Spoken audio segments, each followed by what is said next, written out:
des piscines chez nous. La mer, on s'en fout. On a des piscines chez nous. La mer, on s'en fout. On a des piscines chez nous. De l'eau pour nos 4x4. De l'eau pour nos 4x4. De l'eau pour nos 4x4. De l'eau pour nos 4x4. De l'eau pour nos 4x4. De l'eau pour nos 4x4.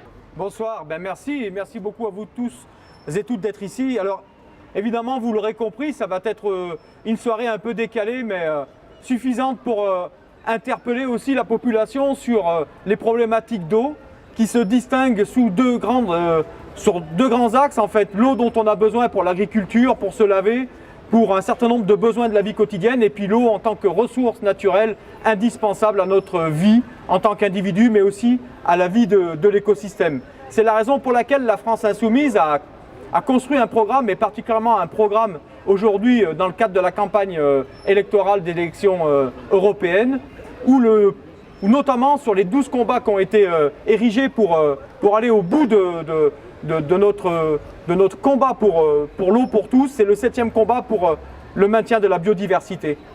Et nous sommes donc dans une réflexion où il faut intégrer ce que doit être la proximité, comment doit-on revoir la paysannerie et l'agriculture, sortir de la chimie, des systèmes productivistes et de tout ce qui va avoir, à un moment ou à un autre, une relation directe de cause à effet entre les activités humaines et nos ressources naturelles, et particulièrement l'eau. C'est un élément fondamental qu'on retrouve dans le programme de l'avenir en commun autour de la règle verte. Ainsi, c'est la nature que nous défendons.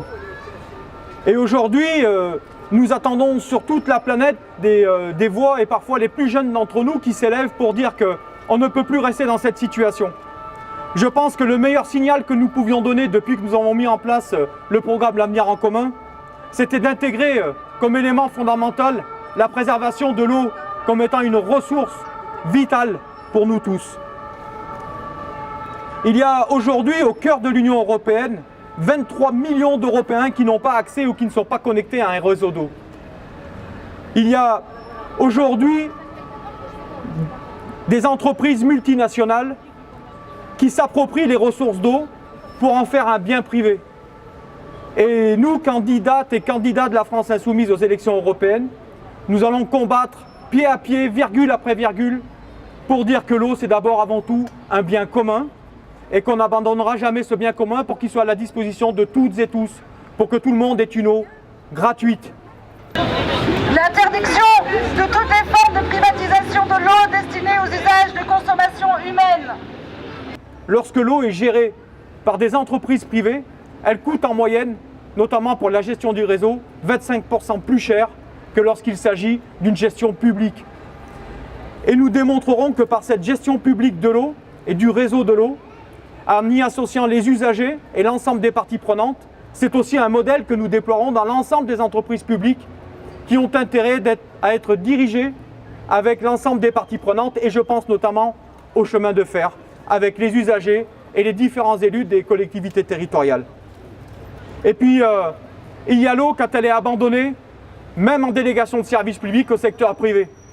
Vous avez peut-être entendu qu'en Guadeloupe, pendant plus de 15 ans, la délégation de service public a été donnée notamment à Veolia, à Bouygues et puis à d'autres, et que finalement ce réseau d'eau, 15 ans après cette gestion privée, après toutes les dotations qui ont pu avoir lieu, il y a 16 mètres cubes d'eau qui disparaissent au kilomètre.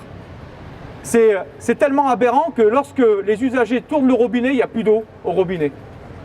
Et qu'aujourd'hui, il faut revenir avec des dotations et des fonds publics pour réaffecter un réseau sur l'ensemble de l'île, alors que cette île, précisément, a des énormes ressources en eau.